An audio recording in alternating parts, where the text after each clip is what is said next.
ብዙ ልጆች ጠፉ ከሄዱ ይሄን ያህል አመት ነው ይሄን ያህል ወር ናቸው የመን መግባታቸውን ሰምተናል። ከዛም በኋላ ግን ድምጻቸው የለም እየተባለ ብዙ ጊዜ እንትን ይላልና ከእንደዚህ አይነት ቦታ ላይ እንዳለ ሰው ግን ያው እኔ አላውቅም ነበር። ወላሂ ቪዲዮ ሲለቀቅ ሳየው በጣም ነው የገረመኝ። ብዙ ህዝብ ያለ የኢትዮጵያ ግማሽ ህዝብ ያለ ከዚህ ውስጥ ነው ማለት ይቻላል። እዚህ በረሃ ስንቶቻችሁ ናቸው የተመላለሳችሁበት? ያውም 3 ጊዜ 2 ጊዜ ከእንደገና እዚህ ያንን ሁላ ስቃይ አይታችሁ ገብታችሁ ከዚህ ያለው እንትን ብላችሁ ደግሞ እንደገና ደግሞ ወደ ሀገራችሁ ይህን መንገድ የምትመኙ ስንታችሁ ናችሁ? አሁንም አላችሁ ቀጠሮ የያዛችሁ እባካችሁ። አሁን ሁሉም ነገር ተመቻችቷል። ሁሉም ነገር ተመቻችቷል። ወደ ሌላ ሀገር መሄድ ትችላላችሁ በቀላል ነገር እናንተ እስከለፋችሁ ድረስ በህጋዊ መንገድ። ያው ቢያንስ በአየር ሂዳችሁ ህጋዊውን ሆነ ህገወጥ ሆነ ያን ይሻላል። ይህን ሁላ መከራ አይታችሁ ከህጋዊ መንገድ ከሚከፈልበት ብር በበላይ ከፍላችሁ ከዛም ድካሙ አለ፣ ሞት አለ።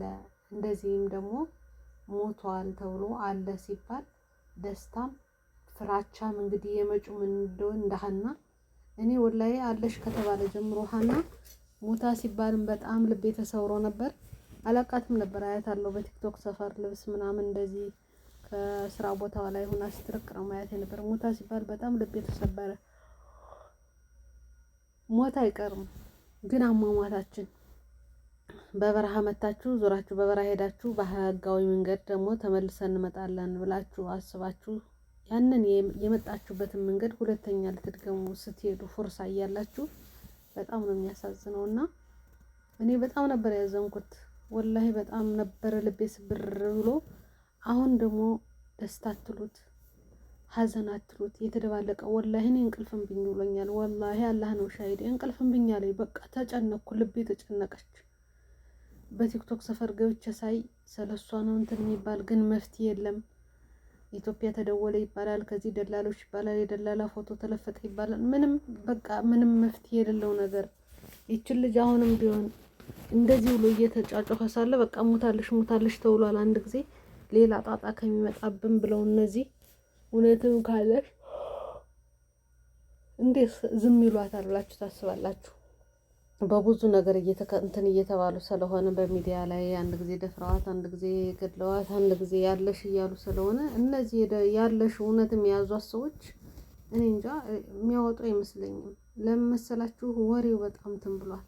ቀስ ተደርጎ ያንን ነገር በምርመራ በምናምን ውስጥ ለውስጥ ቢሆን ኖሮ ጥሩ ነበረ። የታየሽ ነገር ቢሆን ሚዲያ ላይ ቢወጣ ይኸው እንደዚህ አይነት ቦታ ታይታለሽ ከእንግዲህ በኋላ ሞታለሽ ብለው እንኳን እንትን ቢሉ እነሱ እንትን እንዳሏት ይነገር ነበር። ግን የመጀመሪያ የፖስተውን አምጥተው ይወቀሳል፣ ሌሎቹንም እንትን ይላል። እስካሁን ድረስ አለሽ ከተባለ ጀምሮ እስካሁን ድረስ ምንም መፍትሄ የለም ማለት ነው። ባልየው ደግሞ ይሄድ የምትሉ ሰዎች እሱንስ ይዘው ምን እንደሚያደርጉት ታውቃላችሁ? ቀላል ነው እንዴ? የበረሃ መንገድ ዝም ብሎ ነው የሚኬደው? ዝም ብሎ ይገባል፣ ዝም ብሎ ይወጣል ማለት ነው። እኔ ገረመኝ በቃ 3 ጊዜ 4 ጊዜ ጓደኞቻችን በዚህ መጥተዋል በደህናው ጊዜ። አሁን ግን በጣም ከባድ ነው ያለ። ያውን በራሳችሁ ሰው ነው የምትሰቃዩ፣ ሌላ ዜጋ እንኳን አይደለምና እኔ ዛሬ ቀን በረሃውን ሳየው የእውነት በጣም እንትን አልኩኝ። እንደ ከተማ ተውኖ ኬንዳ ተጥሎ ተቀምጦበት የለ ኬንዳ ተቀምጦ ሶራል ተለሃላይ ከእንትኑ ላይ እንትን ተውሎ የእውነት ለመንደር ሆኗል ማለት ነው። በቃ አዲስ የተሰራ ከተማ ነው የሚመስል እዛ ተራራው ላይ ገደሉ ላይ እና በጣም ገረመኝ የኛ ነገር።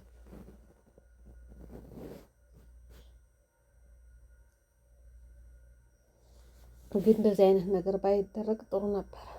በእህቶቻቸው ላይ በወንድሞቻቸው ላይ ባይጨክኑ ከዛ ላይ ሆነው ያው የተለመደው ገንዘብን ጠይቆ ያለበትን ጤንነታቸው ምናቸው እንደተጠበቀ ካላህ በታች እነሱ ሰው ነክ የሚያደርገውን ነገር ጠብቀው ቢያደርሷቸው ጥሩ ነው። አሁን ላይ ዘረኝነት የበዛበት ምን የበዛበት ስለሆነ እንዲያውም ደህና ናቸው ደንበር ላይ ያሉት በአሁኑ ሰዓት። እኔ የእውነት አሁን በተለይ በሃና ጉዳይ በሁሉም ቋንቋ ላይ ሲያስተላልፉ ሳይ በጣም ደስ አለኝ። ሚዲያ ላይ የሚወራውና ታች ያለው ነገር የተለያየ እንደሆነ እባካችሁን አንድ ሁነን ራሳችንን የምናስከብር ራሳችንን የምንጠብቅ። እኔ በጣም በቃ የሀና ነገር አስፈራኝ ወላሂ። አላህ ነው ሻዴ፣ የእውነቴን ነው። እንቅልፍ አይወስደኝ ውሏል። በጣም እየጨነቀኝ ነው ታውቃላችሁ። ዝም ብሎ ጭንቅ። እህቴ ብትሆንስ እኔ በሆነ እዛ ቦታ ላይ አሁን ቤተሰብ ምንድን ነው የሚሰማው? ሞታለሽ ብለው እልቅሶ ተቀምጠዋል። ግን ያው መሞቷን ያልቀበረ ሰው ደግሞ በጣም ህመሙ ከባድ ነው። ታመዋል። 2 ወሯ ደግሞ አሁን አለሽ አልሞተሽም ተብሎ መጣ። ግን እሷ እስካሁን ድረስ መኖሩ አልተረጋገጠም። እና ይህን ሲሰማ ቤተሰቡ ምን አይነት ውስጥ ነው ያለው? እኔ እንደዚህ ብዬ የተጨነቅኩኝ እነሱ ምን ውስጥ ነው የሚኖሩት አልኩኝ። እኔ እንዴት ነው የሚመሽላቸው የሚነጋላቸው? የእውነቴን ነው። እኔ ከሰማው ጀምሮ ወላሂ ምንም እንቅልፍ በቃ ዝም ብሎ ውጥር አድርጎ የኔ ጭንቀት ደግሞ ልቤን ነው የሚዘጋኝ። እንቅልፍ አልተኛየው እንደዚህ የውስ እንግዲህ አሁን ስንት ሰዓት ነው? እኔ አሁን ዛሬ 1 ሰዓት ላይ ነው ሌሊት፣ በኢትዮጵያ 7 ሰዓት ነው። በዚህ 1 ሰዓት ላይ ነው ያለሁት። እንቅልፍ እምቢኛ ላይ ብገላበጥ እሷን ነው የማስበው።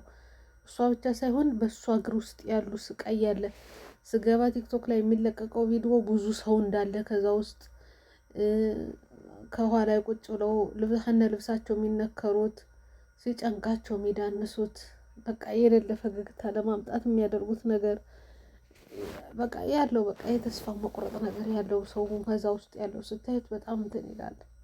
የበረሃ መንገድ በትንሿም ቢሆን ሞክሬያታለሁ እንደዚህ ሳይሆን ግን ስንት ቀይ ባህርን ሰንጥቃችሁ መታችሁ ስንት ብላችሁ ደርሳችሁ ደግሞ ደረስን ስትሉ በደንበር በሀገሩ ሰው ሳይሆን በራሳችሁ ሰው እንደዚህ ስትሰቃዩ በጣም ያሳዝናል። በጣም ነው የሚያሳዝነው የእውነት። እኔ አላቅም። እኔ የሀና ቤተሰቦች ጸልዩ፣ ጸሎት ነው የሚያስፈልገው። ከልብ ዱአ አድርጉ እንጂ በጣም ከባድ ነው። ለእኔ በጣም ከብዶኛል። እንደ ሀና ያሉ ስንቶቹ ናቸው እዛ ውስጥ ያሉ? ስንት እህቶቻችን ወንድሞቻችን ነው እዛ ውስጥ ያሉ? እውነቷን ነው ለካ ነጃት። እሷ ብቻ እንዳትመስላችሁ ብዙ ሰው አለ ያን ቦታ ላይ። እንዲያውም አሉ ከተማ ናት፣ ትንሽዬ ከተማ ናት እንዴ ያለ ማለት ነው። ያርዳሉ፣ ይጋግራሉ፣ ሁልጊዜ ስጋ ነው የሚበሉት እነሱ ደላላዮቹ። ያርዳሉ። በእነሱ ስር ያለው ያው እንደ ምሽት ነው ሰው የሚጠቀሙት። እና አንዱ ደላላ ብር ከያዘ ከዛ የሚመጣውን ሰው ይይዛል። መያዣው ነው የሚሰቃዩ በዛ ነው። እነሱ ሲጣሉ ደላላይና ደላላይ የብሩ እንትን ሲባል እነዛ መያዣ ያደርጋሉ። እና የሚያዝኑ ካልሆኑ በስተቀር ከዛ ደንበር ላይ ከባድ ነው። ለእኛ ደረቅ ቂጣ እየተወረወረሽልን ለእነሱ ስጋ ነው የሚበሉ። መጠጥም አለው ስትል ነበረሽ። እና ነጃት እንግዲህ የውሃ መተ ተገኘ ጥሩ ነው። እዛ ላይ ደግሞ አንዳንድ ቪዲዮዎች ሳይ ደግሞ ሶራል አለ ኬንዳው ላይ ምን አለ ገንፎም ሲያገነፋ ይቻላል። እሱንስ ያው የእውነት በቃ እውነትም ትንሽ ከተማናት እና ያነ ሰውየው እንደዛ ነው ሆኖ ያለ ማለት ነው። እና አላህ ሱብሓነሁ ወተዓላ ይጠብቃችሁ። አላህ ነጃ አላህ ያወጣቸው። በሀና ምክንያትም ሌላውም ነጃ የሚወጣበት መንገድ አላህ ያደርገው። ይህን ሁላ ለፍታችሁ ይህን ሁላ መከራችሁን አይታችሁ ገብታችሁ ደግሞ ላልሆነ ነገር ብራችሁን እንትን ትላላችሁ ትጥላላችሁና በዚህ የትኛው እንትን ይህን ሁላ ልፋት እየረሳችሁት እንደሆነ አላውቅም። ካልሆነ ቦታ ላይ ትገኛላችሁ። ይህ ሁላ መንገድ ተለፍቶ 2 ጊዜ 3 ጊዜም በዚህ መንገድ የተመላለሰ ጓደኛዬ 2 ጊዜ መታበታለች። በዚህ መንገድ በደህናው ጊዜ ማለት አንድ ጊዜ ስታልፉ ያንን ድካም ትተውታላችሁ፣ ሌላ ታስባላችሁ። ሀገራችን የሚያኖር ባይሆንም ሞት ይሻላል። ሞትኩኝ ስሙን ይዤ ነው አሁን ላይ እየሄደ ሞተ፣ ስደት እየወጣ ሞተ ልባል ከሀገር በገዛ ወንድሜ ከመሞት እያለ ግን ገዳዩም ከዚህ ከስደት ላይ ያው ኢትዮጵያዊ ነው እኛው ነው እንትን የምንለው ሌላ አይደለም። እና በሀገሬ በወንድሜ በአባቶች አልገደልም ሰላም የለ ብሎ ሲሰደድ በስደት ደግሞ የራሱ ሰው ቅምል ያደርገዋል። ይሄ ነው ያለው ነገር። እና ወላሂ እኔ አንዳንድ ቪዲዮዎች ሳይ አሁን በጣም ውስጥ የተረበሸ ስንት ህዝብ ነው ያለ በኬንዳ ተወጥሮ እንደ ቲማቲም ቀይ ቀይ ኬንዳ ቢጫ ቢጫ ኬንዳ እና ከዛ ውስጥ ደግሞ ወደ ሲሞቃቸው ወደ ውሃ ሲወርዱ ምናምን ውሃ ስትቀዳ አይተናታል እያሉ ነበር። ሀናና ቪዲዮ ልቀቁ ተብሎ እዛ ላይ እሷ ልትፈልግ ነው ምስል ብዙ ቪዲዮ ነው የተለቀቀና ምኑ ነው የሚለየው? ከዛ በረሃ ላይ ሆናችሁ አሁን ሀና ጅዳ የነበረችው ሀና እና ያና ሀና አንድ ሊሆን መሰላችሁ? እኔ በጣም ነው የገረመኝ ሰው